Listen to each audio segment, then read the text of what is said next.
तो शुरू करने जा रहे हैं आज हम क्लास 10th का चैप्टर नंबर 1 जिसका नाम है वास्तविक संख्याएं। ठीक है, तो लेसन 1 क्लास 10th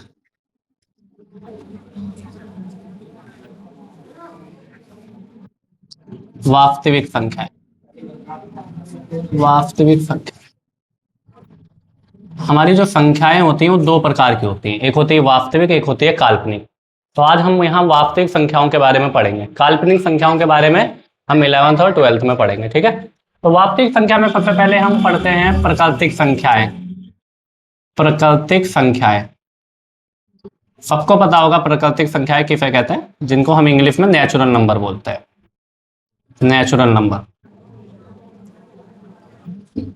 क्या होती है? नेचुरल नंबर जो 1 से शुरू होते हैं, 1 2 3 4 और बाकी आगे के नंबर।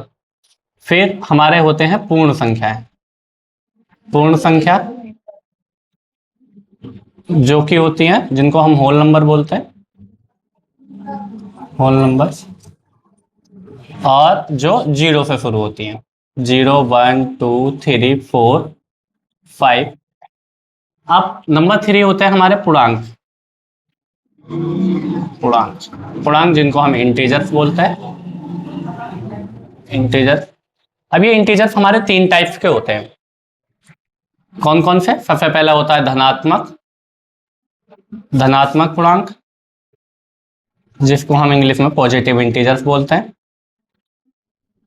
Positive integers. उसके बाद होता है ऋणात्मक पूर्णांक, जिसको हम नेगेटिव इंटीजर्स बोलते हैं, नेगेटिव इंटीजर्स।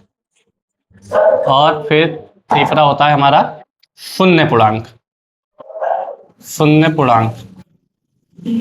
जिसको हम जीरो इंटीजर्स बोलते हैं, जीरो इंटीजर। ठीक है, अब ये इंटीजर्स होते क्या हैं? तो जितने भी हमारे प्राकृतिक संख्याएं हैं, जैसे 1 2 3, ठीक है, 1 2 3, और जो पूर्ण संख्या है, इन दोनों का अगर मिला दिया जाए तो हमारे इंटीजर्स बन जाते हैं। इस चीज में ये ध्यान रखना है कि जो प्लस के सारे नंबर हैं और इन्हीं को हम माइनस में लगा देते हैं। ठीक है, जैसे पॉजिटिव है 1 2 3 4 5 और आगे के नंबर।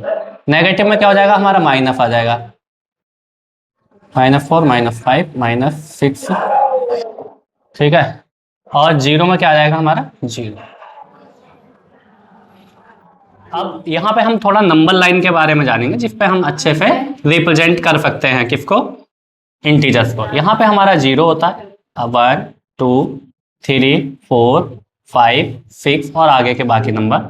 ऐसे ही हमारे इधर माइनस के होते हैं, -1 2 3 4 -5 -6।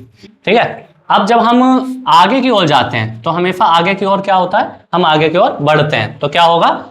आगे की ओर बढ़ता क्रम होगा, बढ़ता क्रम, क्योंकि आगे की ओर हम बढ़ते हैं, इसको हम इंक्रीजिंग ऑर्डर बोलते हैं। ठीक है, इंक्रीजिंग ऑर्डर। और जब हम पीछे आते हैं, जब हम पीछे आते हैं तो क्या होता है? घटते हैं। तो पीछे की ओर कौन सा क्रम होता है? घटता क्रम। ठीक है, जिसको हम डिक्रीजिंग ऑर्डर बोलते हैं,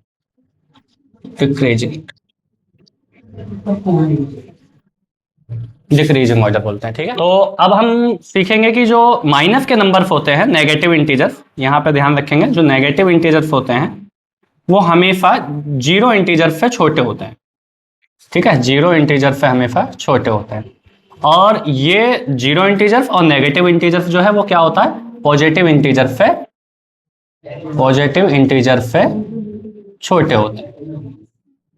यानी कहने का मतलब यह है कि पॉजिटिव इंटीजर्स जीरो इंटीजर्स के से क्या होते हैं? बड़े होते हैं, और जीरो इंटीजर्स नेगेटिव इंटीजर से बड़े होते हैं। यहां पे मैं कुछ एग्जांपल देके तुम्हें समझा रहा हूं। जैसे अगर मैं कहूं कि -4 और 0 में कौन बड़ा है, तो कौन सा बड़ा हो जाएगा? 0 बड़ा हो जाएगा। ठीक है, अगर मैं बात करूं कि 0 और 8 में कौन सा बड़ा है, तो 8 बड़ा हो जाएगा। ठीक है, क्यों? क्योंकि जो 8 है वो पॉजिटिव है और यहाँ माइनस पोल जो है वो नेगेटिव है। तो नेगेटिव क्या होते हैं? नेगेटिव इंटीजर्स क्या होते हैं, जीरो इंटीजर्स से हमेशा छोटे होते हैं, यानी जीरो बड़ा होता है। ऐसे ही जो पॉजिटिव इंटीजर्स होते हैं वो जीरो से छोटे होते हैं, यानी यहाँ पे 8 बड़ा होगा। अब अगर हम माइनस में ही बात करें, माइनस के इंटीजर्स की, तो यहाँ पे दो इंटीजर्स लेता हूं मैं, -4 और -5। तो माइनस में एक चीज ध्यान रखना है कि माइनस में जो संख्या छोटी होती है, ठीक है, जो संख्या छोटी होती हैं वो क्या होती हैं, बड़ी होती हैं। जैसे -4 छोटा है या -5, तो छोटा देखा जाए तो 4 है, तो बड़ी कौन सी हो जाएगी, -4। ठीक है, ये चीज समझ में आ गई। अब एक और एग्जांपल देते हैं, जैसे -6 है और -1 है, तो दोनों में कौन सा बड़ा हो जाएगा, -1। ठीक है, तो नोट डाउन कर लेंगे यहां तक। ओके। तो नोट कर लिया होगा आप लोगों ने इसको अच्छे से। उम्मीद करता हूं आप लोगों को समझ में भी आया होगा। रफ कर देते हैं।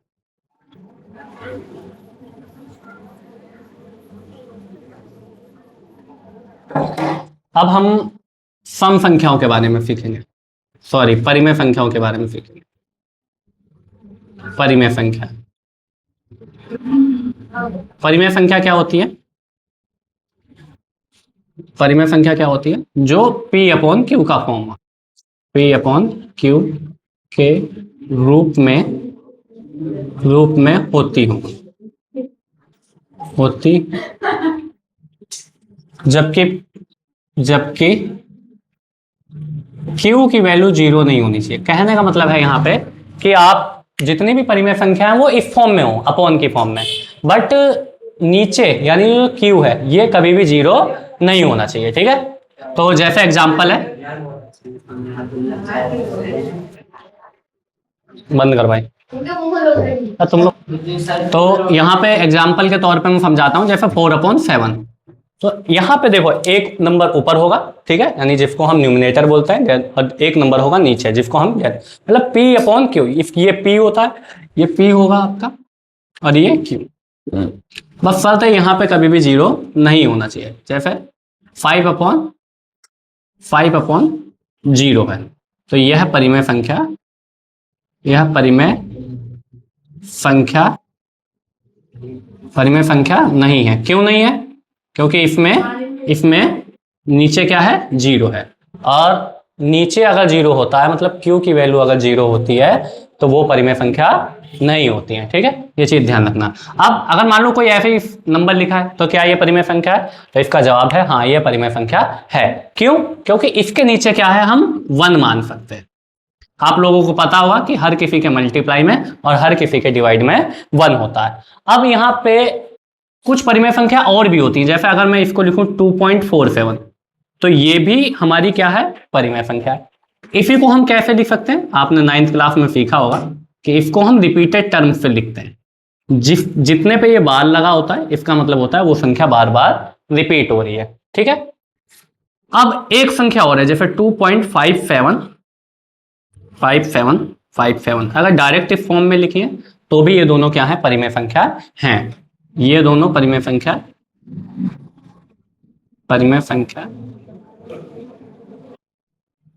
लेकिन अगर यहीं पे मैं यहां लिख दूं 2.57, 577, अब दोनों में डिफरेंस क्या है, दोनों में डिफरेंस ये है कि यहाँ पे 57 बार बार रिपीट हो रहा है, बट यहाँ पे क्या है, पहले 57 है, फिर नेक्स्ट टाइम क्या है 577, फिर नेक्स्ट टाइम क्या है 5777 है, जो कि रिपीटेड टर्म मैच नहीं हो रही है। अगर रिपीटेड टर्म मैच नहीं होती है तो वो परिमेय संख्या नहीं होती है, ध्यान रखना। ये कई बार बोर्ड के पेपर में आ चुका है, संख्या नहीं।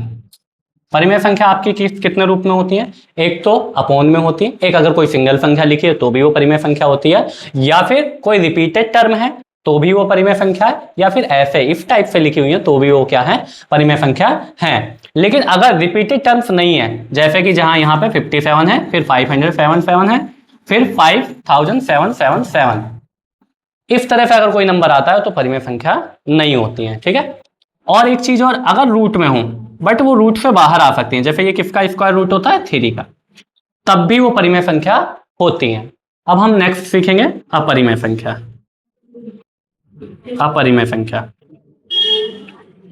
अपरिमेय संख्या। अपरिमेय संख्या क्या होती है?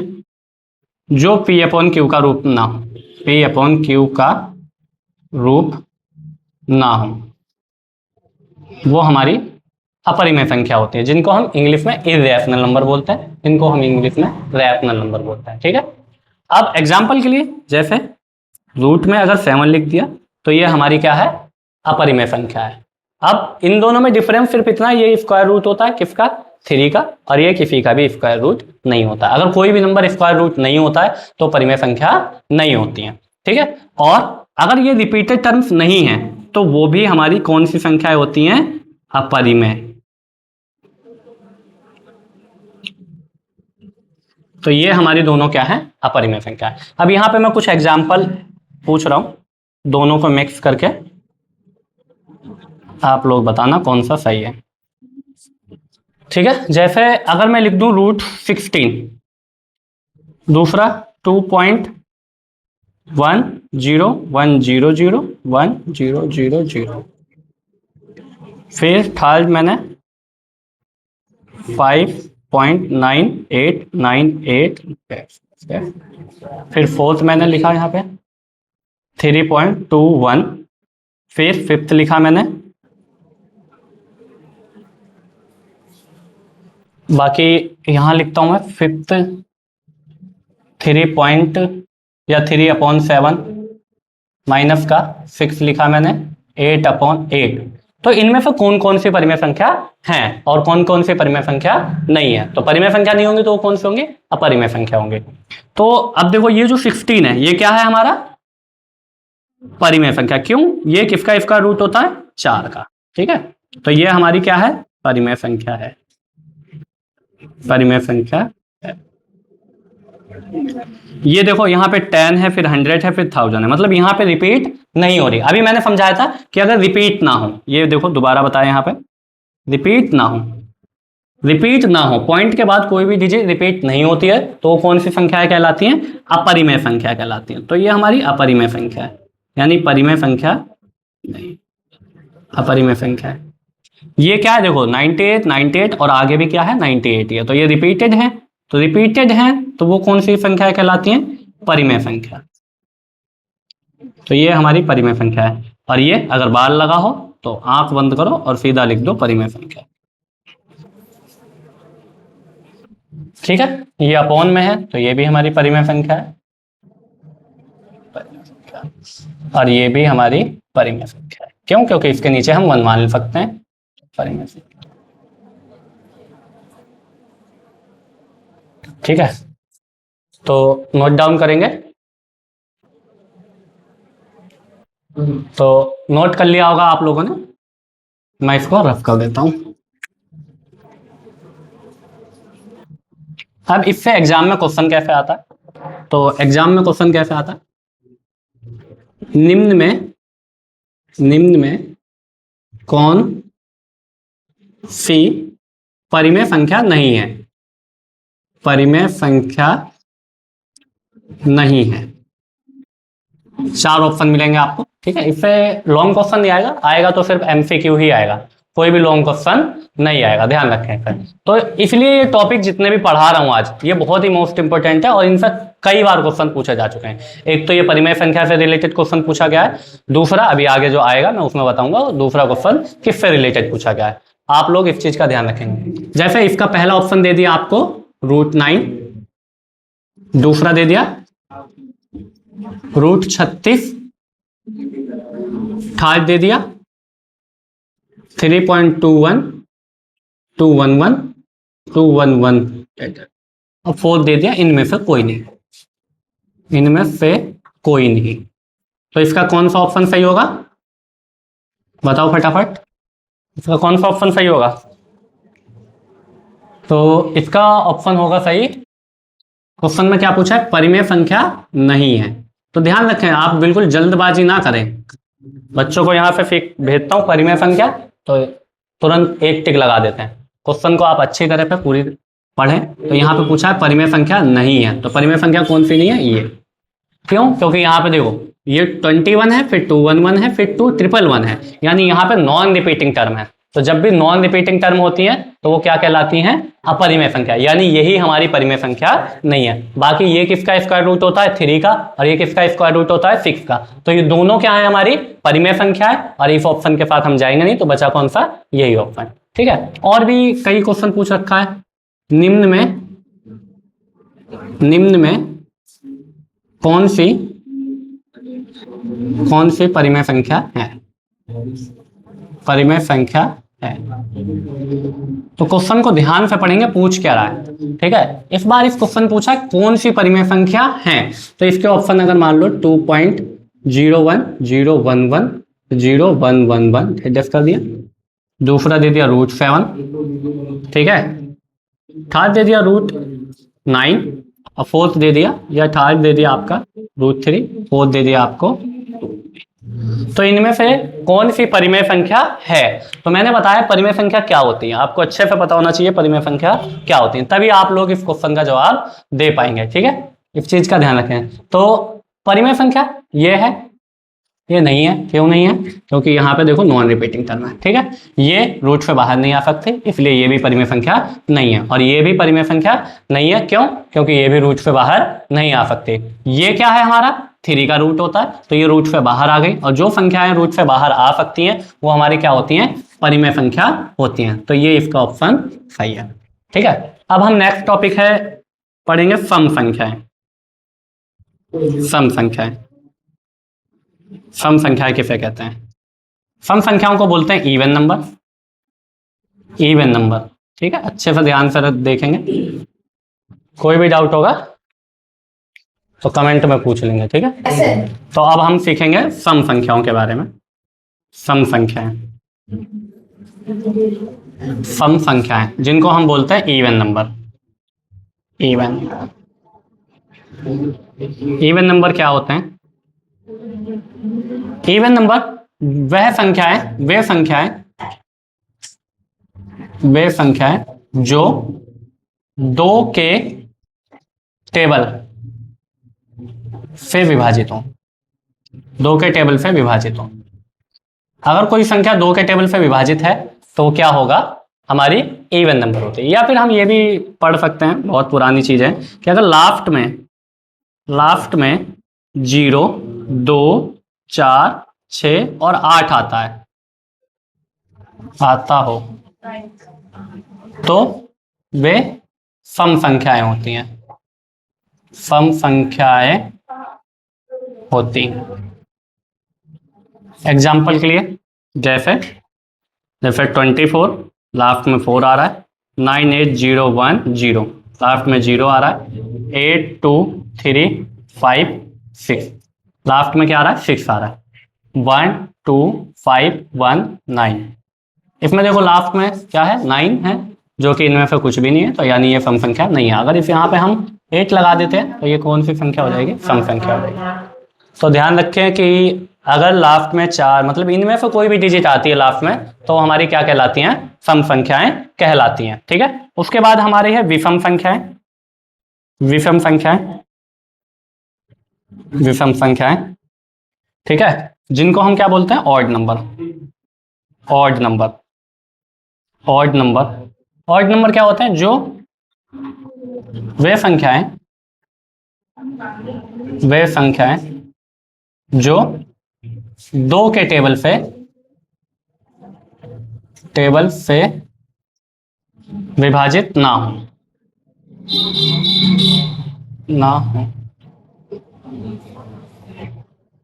बंद कर दो। तो जैसे 2, 3, 5, 9, तो ये देखो लास्ट में क्या है? ऑड नंबर है, तो 2105, तो ये 2 से डिविजिबल नहीं है। 5, 2, 9, 3 2 से डिविजिबल क्यों नहीं है? क्योंकि अभी मैंने बताया अगर लास्ट में इनमें से कोई डिजिट आती है 0, 2, 4, 6, 8 तो ही वो 2 से डिविजिबल होंगे, वरना वो 2 से डिविजिबल नहीं होंगे। तो देखो यहाँ पे 9 है, 5 है, 3 है, इनमें से कोई भी डिजिट नहीं आ रही है लास्ट में, तो ये 2 से डिविजिबल नहीं है। और अगर 2 के टेबल से डिविजिबल नहीं है तो वो कौन सी संख्याएं कहलाती हैं? विषम संख्याएं कहलाती हैं।